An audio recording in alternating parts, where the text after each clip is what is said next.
Olá!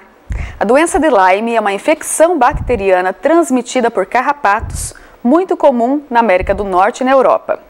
Ela recebe esse nome por conta dos diversos casos que ocorreram em 1997 na cidade de Lyme, em Connecticut, nos Estados Unidos. No programa Saúde e Consciência dessa semana, vamos receber a pesquisadora do Instituto de Higiene e Medicina Tropical da Universidade Nova de Lisboa e do Instituto de Biologia Experimental e Tecnológica, em Portugal, a doutora Mônica Susana Claudino Nunes, para entender um pouco melhor sobre o assunto e conhecer as características dessa doença. O programa Saúde e Consciência está começando agora, diretamente dos estúdios em Umuarama. Não saia daí, nós voltamos já.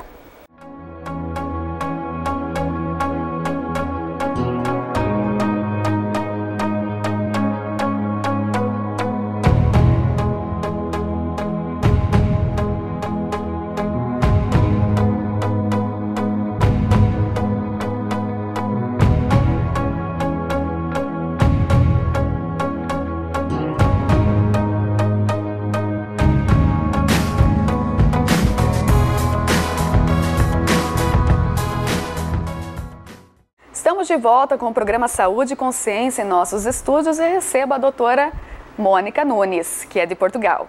Doutora Mônica, muito obrigada, é um prazer recebê-la em nosso programa, em Umuarama, em nossa universidade. Seja bem-vinda. Obrigada. Essa longa viagem que você fez para chegar até aqui, então é uma honra mesmo estar aqui para a gente poder compartilhar todo esse conhecimento. Eu é que agradeço. Obrigada pela oportunidade e pelo convite de estar aqui. Estou a gostar muito. Bom, nós vamos conversar um pouco sobre a doença de Lyme, mas na verdade nem todo mundo sabe o que é essa doença. Você poderia explicar para nós um pouquinho o que é essa doença, o que ela causa? Claro. A doença de Lyme é uma infecção, é causada por uma bactéria. Não é aquelas bactérias que estamos habituados, redondinhas ou assim mais compridas, é espiralada, parece assim um cabo telefónico. E é uma bactéria que tem o nome de Borrelia. Okay? Foi descoberta nos Estados Unidos da América, no entanto agora está espalhada um pouco pela Europa e também aqui pelo Brasil. Ela pertence ao complexo Borrelia burgdorferi. Burgdorferi porque foi quem conseguiu identificar e isolar esta bactéria nos Estados Unidos. Ela tem características próprias, assim, que dizem que de fato é a doença? Porque assim a gente pensa, se ela é uma infecção, a parte do quadro sintomático vai ser parecido com outras infecções que acontecem também, ou tem assim características? Não, como a bactéria é transmitida por um carrapato, ou uma carraça, como dizemos em Portugal, ela pode dar, quando há a mordedura do carrapato, pode dar uma erupção na pele, uma forma circular avermelhada, com o centro branco, chama-se até olho de boi, muito característica. Professora, essa lesão é parecida com aquela lesão que a gente observa na leishmaniose tegumentar? Ela é semelhante, mas é mais circular e muito perfeita, muito bem feitinha, e depois tem então o centro branco. Ela é mesmo característica da doença de Lyme mesmo. Qualquer clínico consegue identificar. Porque é específica, não tem assim... É muito específica, sim. E assim, em termos de gravidade da doença de Lyme com a leishmaniose, uma é mais grave ou tão grave quanto a outra, porque a parte tegumentar da leishmaniose ela é pesadíssima também, né? São diferentes, são diferentes. Um é um protozoário e o outro é uma bactéria. Certo. A doença de Lyme, a bactéria é extracelular, portanto ela não precisa de estar dentro de uma célula para sobreviver, pode estar num tecido e tem a capacidade de poder estar adormecida. Nós podemos realmente estar infectados com a bactéria durante bastantes anos e não ter qualquer sintoma. E depois temos uma recaída, uma gripe, por exemplo, e o nosso sistema imunitário está mais fragilizado e a bactéria começa então a dar alguns sinais. Portanto, é um bocadinho diferente da leishmaniose. Ótimo. E fora essas manifestações cutâneas e essa sensação de gripe que pode acontecer esporadicamente ao longo, no início, logo existe algum outro quadro de sintomas? Sim, a doença de Lyme depende um pouco da espécie da borrelia que está em causa. Ela pode ter sintomas neurológicos, é conhecida como uma grande imitadora, esta bactéria, porque ela pode ser comparada com muitas outras doenças, o que também pode confundir um pouco a parte clínica.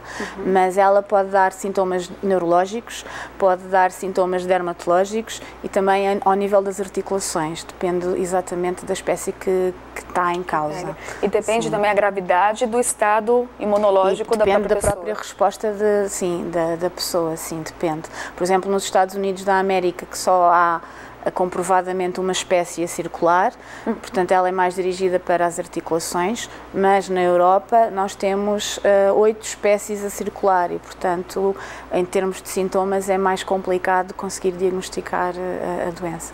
E assim, é fato que os pesquisadores eles tentam identificar então essas espécies para saber qual que é a que mais se manifesta em cada país? É bastante importante. Uma das partes do meu trabalho foi exatamente desenvolver uma técnica de diagnóstico molecular que identificasse as 4 espécies mais prevalentes na Europa de Borrelia burgdorferi. Exatamente porque, consoante a espécie, o clínico poderá dirigir o tratamento mais adequado para essa espécie, porque já se sabe que à partida vai ter aqueles sintomas mais neurológicos ou mais dermatológicos e depois então o tipo de tratamento, apesar de ser sempre antibiótico, há de ser diferentes antibióticos, exato. Então, como ela vem ali do carrapato, o carrapato a gente sabe que ele pode se manifestar, enfim, acabar povoando, ser o vetor, na verdade, em vários animais. Sim, né? sim. Tem do boi, da vaca, tem carrapato em pets também, tem carrapato. Sim. E daí eu queria saber assim,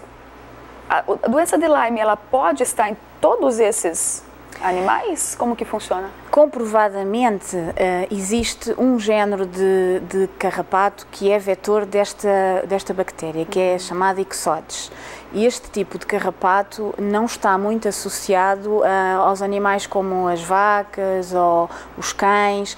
É um carrapato que está mais associada aos cervídeos.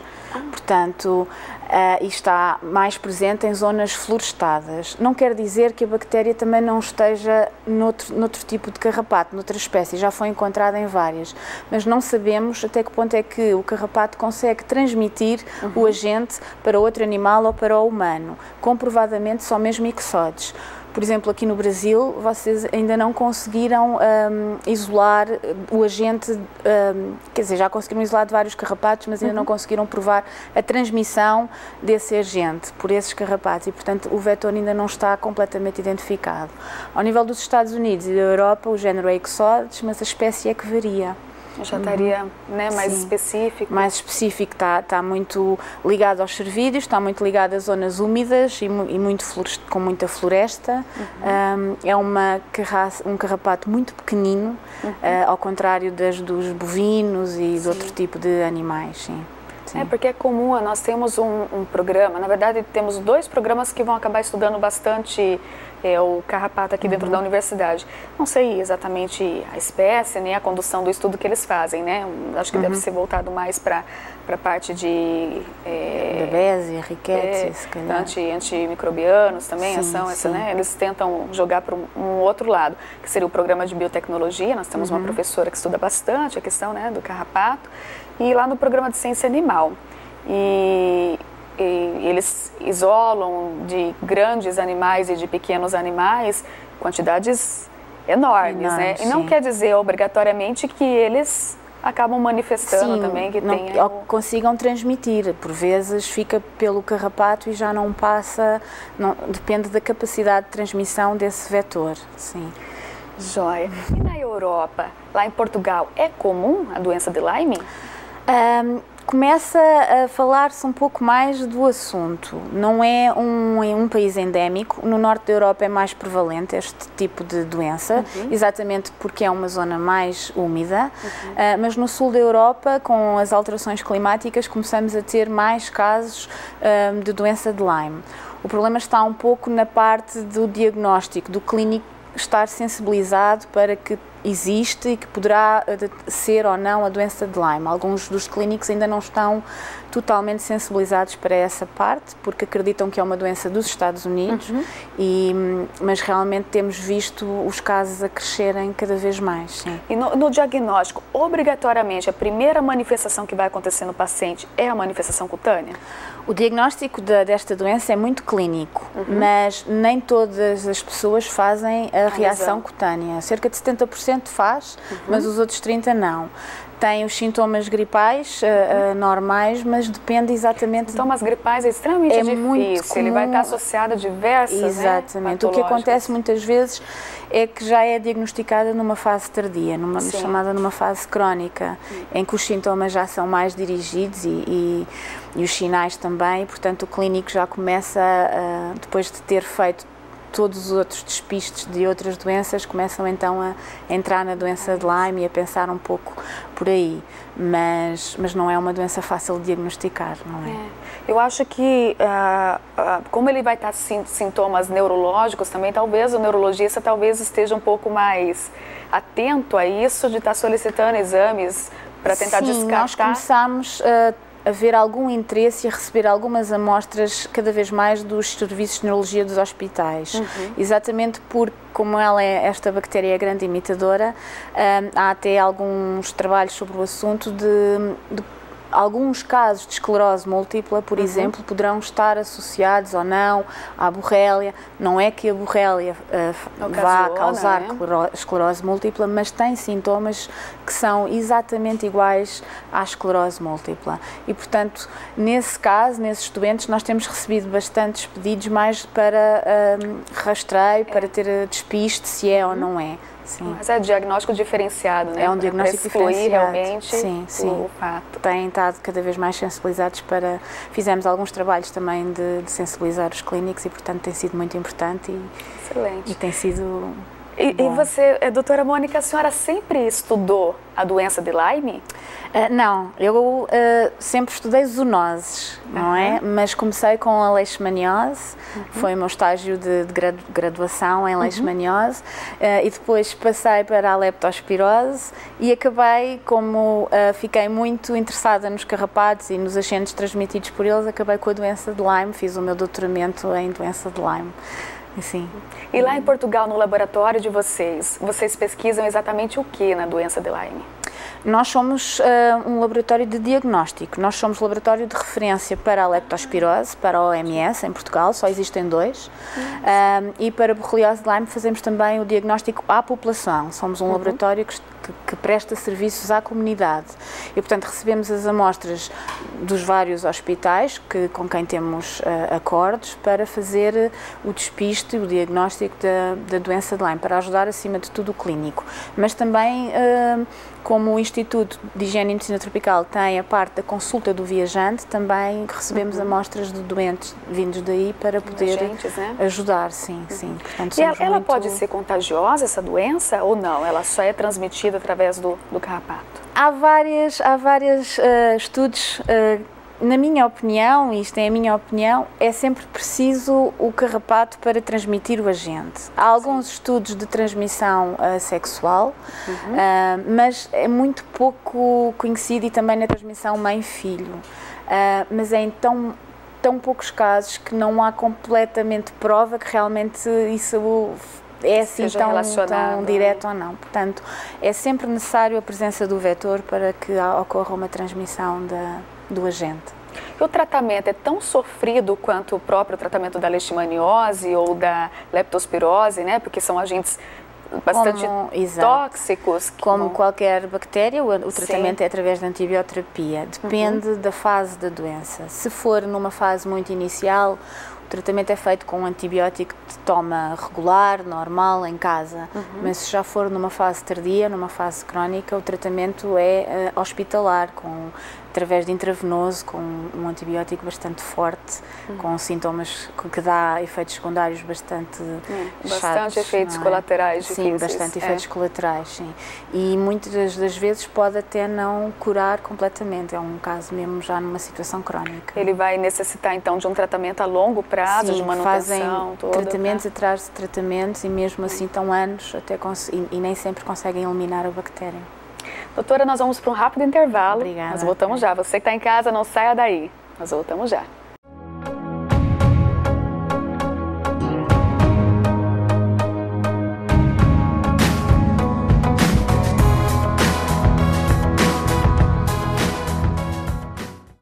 Capacitar profissionais para atuação na área de plantas medicinais. Esse é o compromisso do mestrado profissional em plantas medicinais e fitoterápicas na atenção básica da Unipar.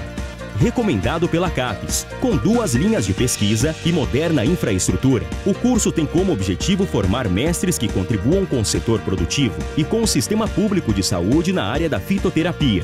Venha fazer parte desta equipe de sucesso. Unipar, um espaço para o seu talento. Capacitar profissionais para atuação no campo da biotecnologia agrária. Esse é o compromisso do mestrado e doutorado em Biotecnologia Aplicada à Agricultura da Universidade Paranaense. Recomendado pela CAPES, com moderna infraestrutura e corpo docente com formação internacional. O mestrado em Biotecnologia Aplicada à Agricultura da Unipar prepara os melhores mestres e doutores para o mercado de trabalho. Venha fazer parte desta equipe de sucesso. Unipar, um espaço para o seu talento.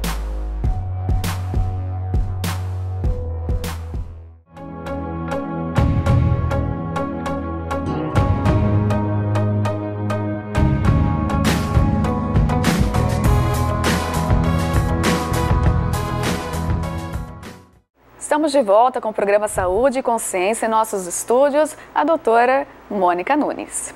Doutora Mônica, vamos continuar nossa conversa sobre a doença de Lyme e eu gostaria de saber, quando a gente pensa em animais silvestres, eles também podem manifestar, podem ter o carrapato que tem a doença? Sim, os animais silvestres são muito importantes no ciclo de vida do carrapato, principalmente nos estados imaturos, portanto nas larvas e nas ninfas. Elas preferem os animais mais pequenos para se alimentar. É só a fêmea que se alimenta, tal como os mosquitos, para passar ao seguinte estado de desenvolvimento. E também, no fim, para a maturação dos ovos, para ter os restantes ciclo de vida. Sim. E quais animais silvestres que geralmente teria mais relação? Os mais comuns são os ratos, não é? Temos os vários espécies de ratos que estão também, são os reservatórios da borrélia. Roedores em geral? Roedores em geral, sim, sim. Outro tipo de animais, raposas também.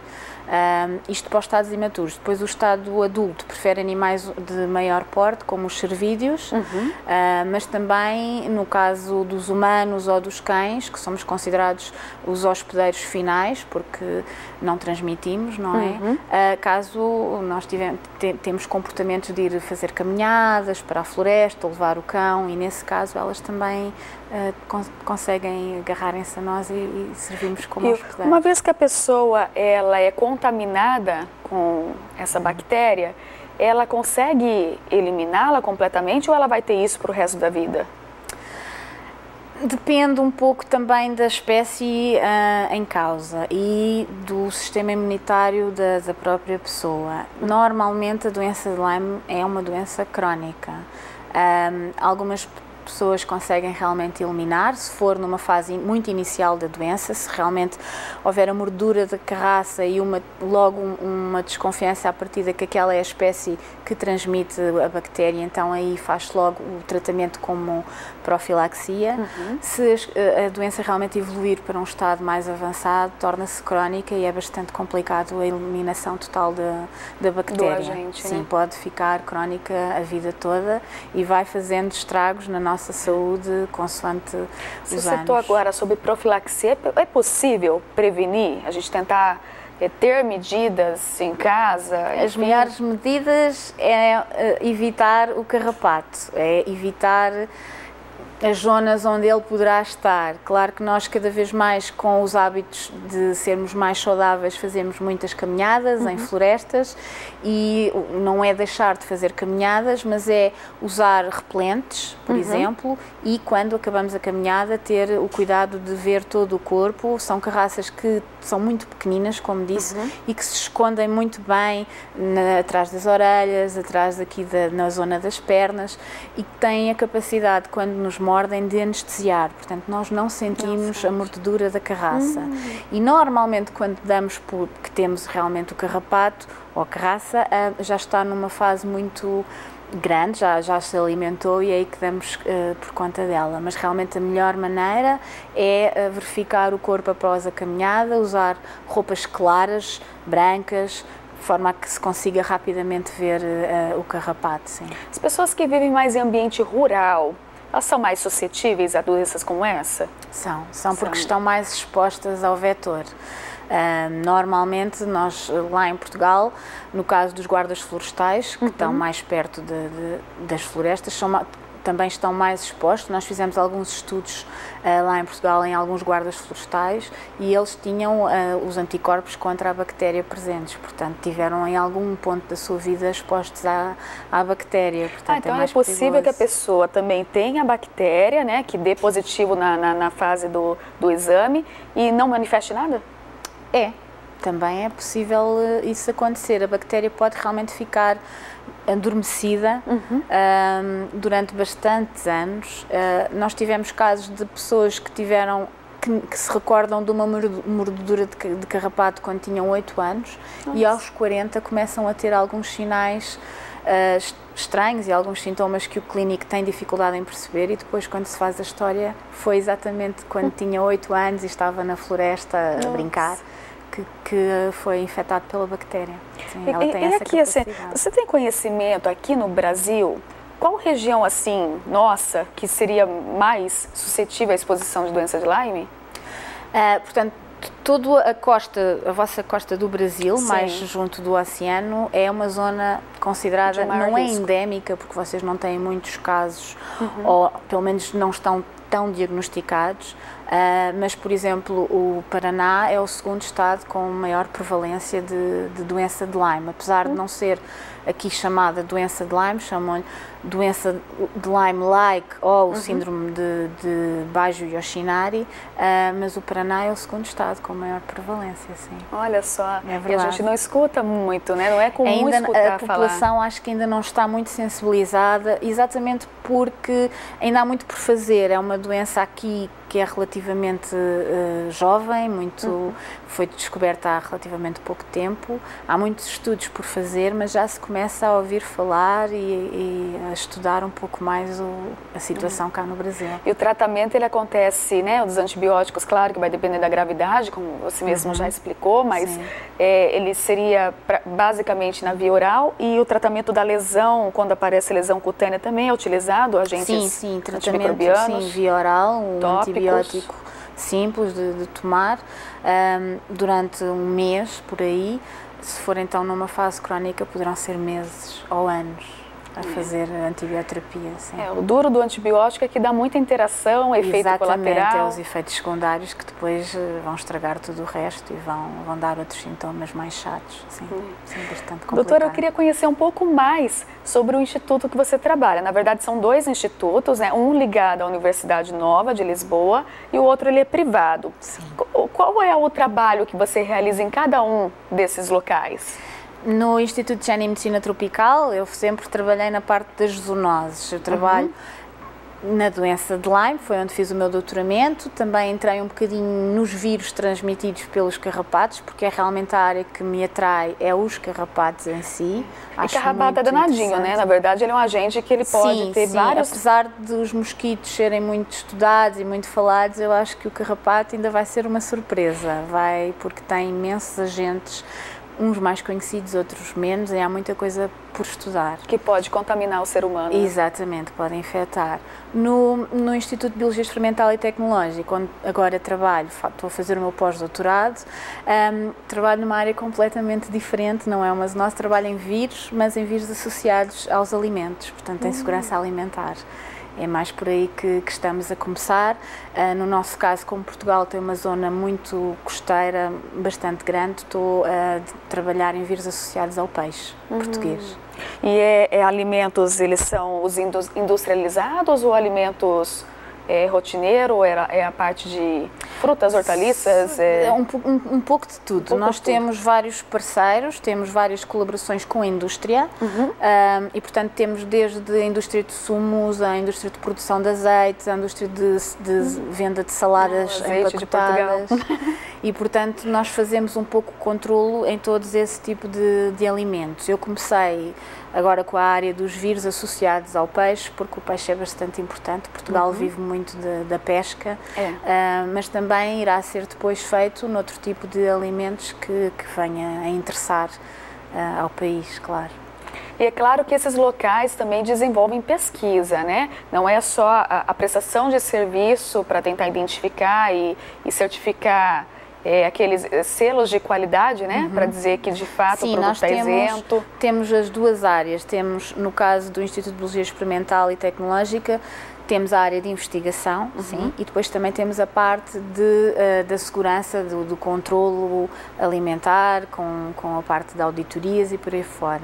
No Instituto de Género e Medicina Tropical temos a prestação de serviços à comunidade, portanto o diagnóstico, mas também temos em paralelo toda a investigação. Temos doutoramentos, temos alunos de mestrado que ajudam a desenvolver as várias linhas de investigação do Instituto, que vai muito associada a doenças tropicais, mas não só, ele está um bocadinho... A Universidade Nova de Lisboa, ela também oferece muitos cursos, né, e programas Sim, é uma universidade bastante diversificada, não é muito antiga, a mais antiga é a Universidade de Lisboa, mas é uma universidade muito bem cotada no mercado, com a Universidade Nova, ela é pública? É uma universidade pública, exatamente, sim. E ela fica localizada em Lisboa mesmo? Fica localizada em... Ela tem associada diferentes faculdades e diferentes institutos que estão em Lisboa, mas a principal, a parte da reitoria, é no centro de Lisboa, quase. Que ótimo. Olá. Se um aluno do Brasil aqui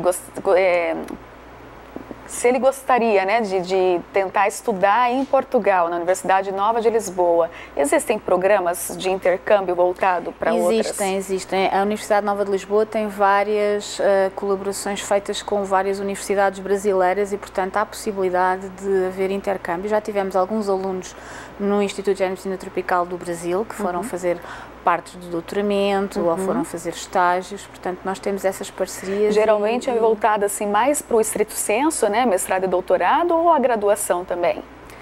Nós ali no Instituto, nós só temos a parte de pós-graduação, não temos a parte de graduação, mas a Universidade Nova tem todos os níveis e, portanto, poderá receber em qualquer um dos vários níveis que tem. Sim. Que perfeito. Claro que tem que ser estabelecido, né, um convênio, uma parceria. Sim, tem que haver sempre um elo de ligação entre Portugal e Brasil, mas nós temos várias portas abertas, várias formas de receber os alunos. Fantástico. Belíssimo trabalho que você desenvolve. Obrigada. Aprendi muito hoje com você sobre a doença de Lyme, porque realmente... inclusive eu já até fiz o exame, mas não sabia exatamente o porquê, né? E muito interessante saber e ter esse conhecimento. Obrigada pela sua participação. Obrigada. Você que está em casa, obrigada pela sua audiência. Eu espero você na próxima semana.